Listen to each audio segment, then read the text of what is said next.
In the final section of our report, we looked at London as a city to evaluate its long-term prospects as a secure haven for investors in its residential property.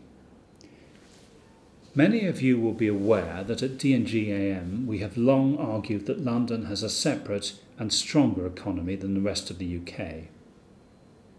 First of all, in the report, we wanted to illustrate London's dominance within the UK.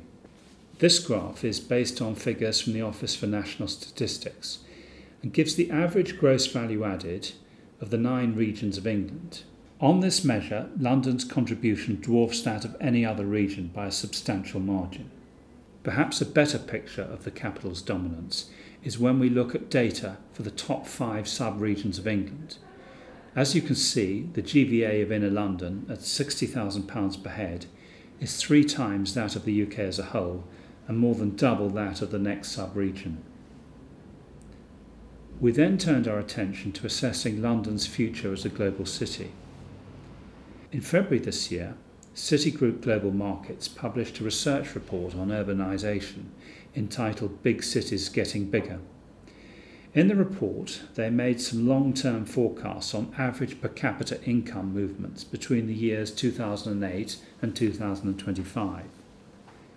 The report said that of the Big 12 cities forecast to experience meaningful GDP growth between now and 2025, 10, unsurprisingly, were in emerging markets. However, it was interesting to note that London outranked them all.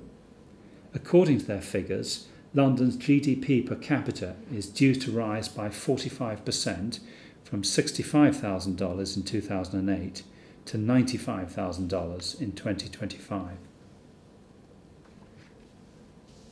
The Citigroup report also focused on the comparative advantage that established cities have over their emerging market equivalents.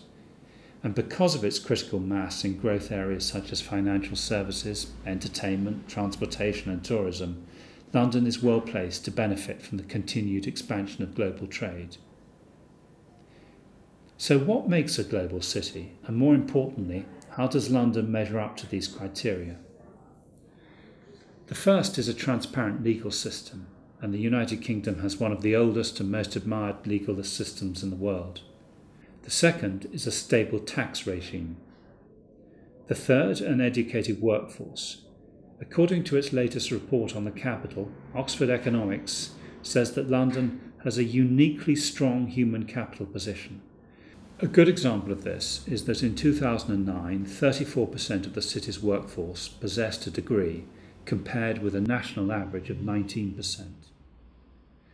The fourth is geographic location. London's positioning, spanning time zones between east and west, is undoubtedly a great asset. English is universally adopted as the leading language of global business and the source of a disproportionate amount of its literary output. Finally, culture. London and Britain has built up a huge cultural infrastructure, ranging from our educational institutions to shopping and entertainment.